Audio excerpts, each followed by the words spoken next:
Hello, Lightstories family. A whole new love journey is about to start.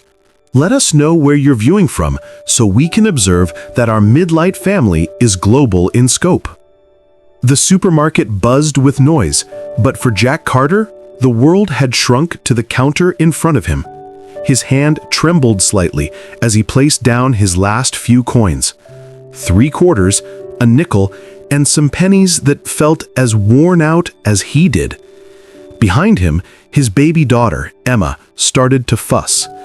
It was that tired, hungry cry that made Jack's heart ache. She was strapped in the shopping cart, her little face red and sticky. The cashier's voice was cold. "You're short. 87 cents short." Jack's heart sank. He'd been so sure he had enough. He dug desperately into his empty pockets, finding nothing but lint and old receipts. His face burned with shame. He could feel the impatient stares of the people in line behind him. Then he heard a mutter from the crowd, sharp and cruel. "Shouldn't have kids if you can't afford them." Jack ignored it. He dropped to the cold floor, searching for a single penny that had slipped away. Emma reached for him from above, her tiny fingers brushing his hair. "Almost, baby, almost," he whispered to her, forcing a smile. He stood up, placing the rescued penny on the counter. It wasn't enough. He was about to tell the cashier to put the diapers back, to admit defeat, when a calm, clear voice cut through the tension. "I'll take care of it. All of it." Jack turned around. Behind him stood a woman who looked like she'd stepped out of a different world. She was tall, with soft blonde hair and a warm, expensive-looking coat. In her basket were fancy baby foods and a cute stuffed giraffe. She stepped forward and smiled gently. "Please, let me." She didn't just pay for his diapers. She added a pack of wipes and some fruit pouches for Emma. Jack was speechless. A tightness filled his chest, not from stress anymore, but from a gratitude so huge he didn't know how to handle it. He tried to stammer a thank you, but she softly stopped him. "You don't owe me anything," she said. Her eyes held a deep understanding, not pity. She deserves to go home clean and full. That's all. In that quiet moment, something rare and beautiful happened in a crowded supermarket. A stranger had stepped in, not for attention, but because it was the right thing to do. And Jack had no idea that their paths had once crossed before, a long, long time ago. The cashier handed the receipt to the mysterious woman. Jack stood frozen, the plastic bag of diapers, wipes, and food feeling heavier than anything he'd ever carried. He turned to her slowly, his tired eyes meeting hers. The kindness was overwhelming and it scared him. In his experience, help always came with strings attached. "I'm not a beggar," he said, his voice low and raw. It wasn't anger, it was a defense, a shield to protect the little pride he had left. The woman didn't even blink. "I know," she replied gently. "I never thought you were." She took a small step closer. "When I was a baby," she shared, her voice soft, "there were days I went without diapers too. I remember the cold. I remember the way people looked at my mother. I'm not helping out of pity. I just know the feeling." Her words hit him like a tidal wave. The fight drained out of him. He just stared, completely disarmed by her honesty. Emma giggled, playing with the giraffe toy that was now hers. The hardness in Jack's eyes softened. He gave a small, respectful nod. "Thank you," he murmured, the words meaning more than he could say. He pushed the cart towards the exit, the automatic doors swooshing open. As he walked to his beat-up old truck, he couldn't stop thinking about her, the woman with the steady eyes. He reached into the bag and pulled out the expensive organic fruit pouch he'd added. He looked at it for a long moment. Then he turned around, walked back inside, and placed it carefully on a shelf near the register. He kept the essentials, the diapers, the wipes, the toy Emma loved. But the extra snack? That was a luxury. And Jack Carter had a rule: take only what you cannot give back. As he drove home with the now happy Emma, he whispered to himself, "I'm not a beggar." And for the first time in years, he almost believed it. High above the city, in a sleek office on the 32nd floor, Evelyn Hart stared out at the skyline. She was the powerful CEO of Hart Baby, but right now she looked lost in a painful memory. In her hand, she held a small, worn silver locket. Her thumb rubbed its smooth surface. Her assistant, Margaret, walked in and saw the locket. "You're thinking about the fire again," she said. It wasn't a question. Evelyn nodded. "I dreamed about it last night. I was 7, trapped in that burning orphanage. The smoke, I couldn't breathe. I thought I was going to die." She turned from the window, opening the locket to show Margaret the name etched inside, J. Carter. "Then a boy kicked the door in," Evelyn continued, her voice distant. "He couldn't have been more than 10. He threw his jacket over my head, picked me up, and carried me out. He saved my life. The locket must have come off his neck in the rush. They never found him. This is all I have left of him. I've been searching in my heart ever since." Later that day, Evelyn visited Hope in Hands, a charity for single parents that her company funded. As she walked through, she stopped dead in her tracks. There he was, the man from the supermarket. He was signing a clipboard with one hand, his beautiful daughter giggling on his hip. His jeans were stained with grease, but he stood tall and capable. Their eyes met across the room. Recognition flickered between them. "I didn't expect to see you again," Evelyn said, walking over. "Neither did I, but thank you. Emma's doing better." "She's beautiful," Evelyn smiled. "We're just here for diapers," Jack explained. "I know. I fund this place." She hesitated, then asked, "Do you still work on cars?" Jack looked surprised. "Yeah, side jobs when I can." "We have vans at Heart Baby that are always breaking down," she offered. "If you're interested, I could set up a contract, flexible hours, fair pay." Jack studied her face, looking for any sign of pity. He found none, just genuine belief. "I'll think about it," he said finally. As he walked away, Evelyn's heart hammered in her chest. She looked down at the locket, warm in her palm. J. Carter. Could it be? Had the boy from the fire just walked back into her life? Jack took the job. The garage behind Heart Baby's warehouse was nothing fancy, just a concrete space smelling of oil and gasoline. But to Jack, it was a fresh start. He arrived early every morning with Emma strapped to his chest. She'd fall asleep to the sounds of his tools, comforted by his rhythm. Jack worked honestly, fixing what he could, never charging for time he didn't work. One day, Evelyn walked in. The scent of motor oil hit her, but she didn't mind. She found Jack crouched by a van, sleeves rolled up. Nearby, Emma sat giggling inside a huge old tire, waving a piece of brake line like a wand. "Is that safe?" Evelyn asked with a laugh. "No fluid. She's fine," Jack said, looking up. "Just, testing her lunar landing gear." Evelyn laughed, a real, unguarded sound that made Jack smile. She said she wanted to go to the moon. This is her spaceship. A real friendship began to grow in that greasy garage. Evelyn found excuses to visit, and Jack started saving little stories about Emma to share with her. Then one week, the easy rhythm shattered.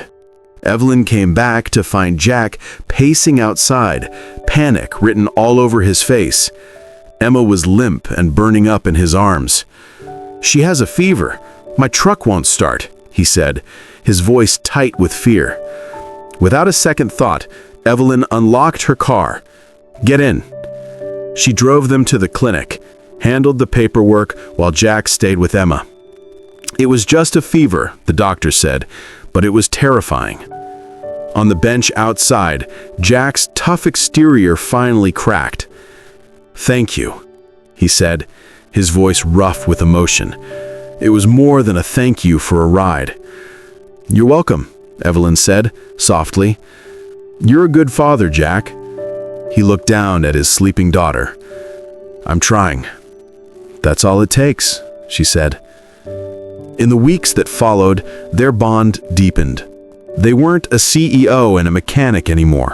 They were just Jack and Evelyn. Two people who for the first time in a long time felt truly seen by someone else. It started with a single stolen photo. Someone with a phone had snapped a picture outside the family center. It showed Evelyn Hart, the billionaire CEO in her perfect coat, kneeling beside a rusty pickup truck, gently holding a baby girl, Emma. The caption was pure poison. "Billionaire CEO plays savior for a poor man's baby. Real compassion or a slick PR stunt?" By morning, the picture was everywhere. The internet exploded. Headlines screamed. Talk shows gossiped. Trolls ripped Evelyn apart, accusing her of using Jack and Emma to make her company look good. Evelyn sat in her silent sky-high office, reading the cruel comments. Her phone buzzed non-stop with calls from reporters and worried advisors. She ignored them all. Meanwhile, Jack was under a van hood when his phone buzzed with a news alert. He opened it, then another, and another. Fury, hot and immediate, boiled in his veins. They were smearing her name, using his daughter's image. He didn't think. He dropped his tools, wiped his hands, and stormed straight into the main Hart Baby building. He marched past the stunned receptionist. "I need to see Evelyn, now." Minutes later, he was walking into her office. She looked up, surprised. Her eyes were tired, her makeup slightly smudged. "You don't have to take this alone," Jack said, his voice firm. "It's fine, it'll pass." She replied, trying to brush it off. "No, it's not," he insisted. "They're using me and Emma to destroy you." Evelyn finally looked away, her composure breaking. "I'm not crying because of the headlines, Jack," she whispered, her voice shaking. "I'm crying because for once, someone spoke up for me. You did." She looked at him, her eyes full of tears. "When I was a kid, I used to dream that someone would stand between me and the world just once. Not because they had to, but because they wanted to." Jack was silent, dawning understanding. He hadn't done anything special. He'd just shown up. In that moment, the walls they had both built around their hearts began to crumble. The noisy, judging world outside faded away. In her office, for the first time, Evelyn Hart felt safe. A few days later, a formal-looking envelope arrived in Jack's mail. Inside was a job offer from Hart Baby.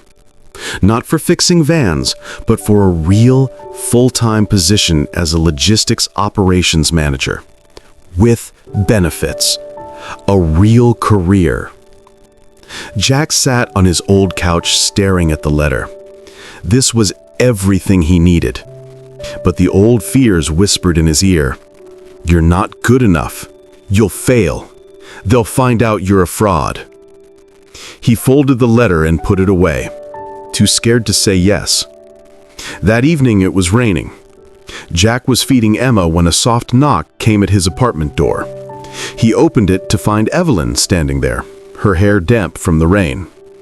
In her arms was a soft, beautiful navy blue blanket lined with fleece. "For Emma," she said softly. Jack let her in. Evelyn gently draped the blanket over a sleepy Emma, who snuggled into it immediately. "I got your letter," Jack said from the kitchen. "I figured. I didn't answer because I'm not sure I can do that job," he admitted, his voice full of doubt. Evelyn walked over to him. She looked him straight in the eye, her gaze steady and sure. "Jack," she said gently, "don't walk away from someone who believes in you." His defenses crumbled. "I've made so many mistakes." "So have I. You raised a child alone. You fix what's broken. You show up. That counts for more than any degree." Tears welled in Jack's eyes. He was so unused to this kind of faith. "I'm not used to someone seeing more," he whispered. "I see you, Jack," Evelyn said, and she reached out and hugged him. It was a solid, real hug. Jack finally let go, letting the tears fall, allowing someone else to share the weight he'd carried alone for so long.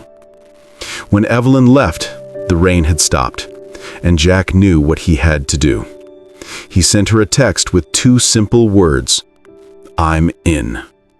Evelyn stood on the rooftop terrace of her building, the city sparkling below.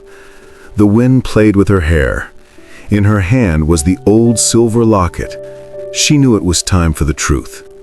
She had asked Jack to meet her. When he arrived, she didn't waste time. "Jack, what's your full name?"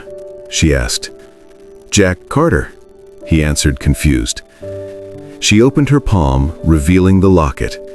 "Does this look familiar?" Jack stepped closer. His eyes widened in shock. He took it carefully, opening the clasp. Inside, he saw the etched name. "This was mine," he whispered, stunned. "My mom gave it to me. I lost it. I lost it in a fire years ago. How did you get this?" Evelyn's heart began to race. "There was a fire at my orphanage. I was trapped. I couldn't get out.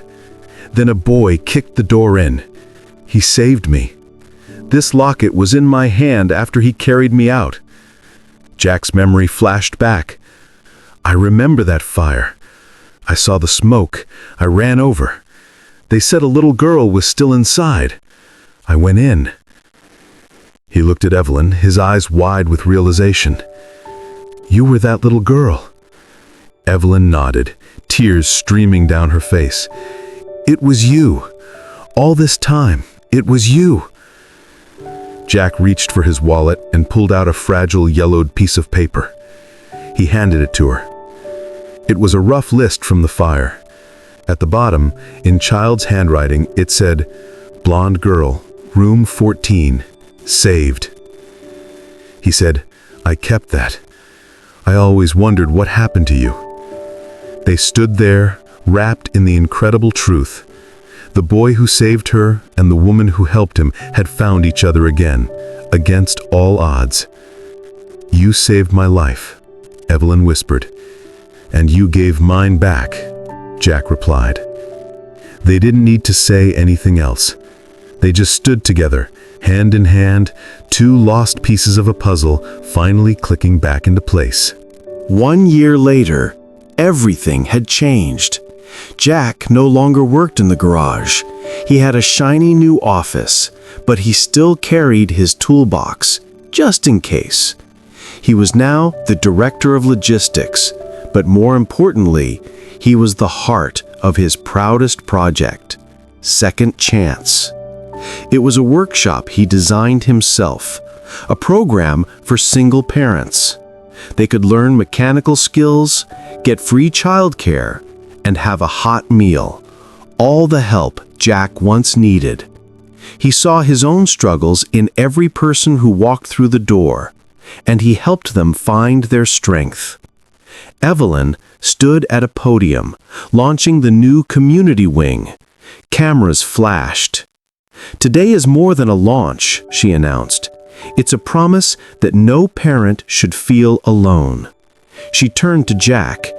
"And I'm proud to introduce the new CEO of the Second Chance Foundation, Jack Carter." The crowd applauded. Jack stepped up, comfortable in his own skin now. "I used to think survival was enough," he said, his voice strong and clear. But someone showed me that life is about more than that. It's about being seen. It's about having someone believe in you. He looked at Evelyn, love shining in his eyes. She didn't save me. She stood beside me, and that's what a second chance is all about. That evening, the three of them, Jack, Evelyn, and Emma, sat on a park bench watching the sunset. Emma, now a lively 3-year-old, slept soundly in Jack's arms, wrapped in the navy blue blanket. This wasn't a fairy tale ending. It was better. It was real. It was a father who never gave up, a woman who never stopped searching, a little girl who brought them together, and a second chance that made them a family. For more real-life stories that inspire, heal, and stick with you long after the screen goes out, make sure you subscribe to Lightstories, because there is someone out there who is still waiting for love, hope, or a moment that will alter everything. Someone like Jack, Evelyn, or little Emma. Let's continue telling meaningful stories, stories that evoke strong emotions and foster a sense of community.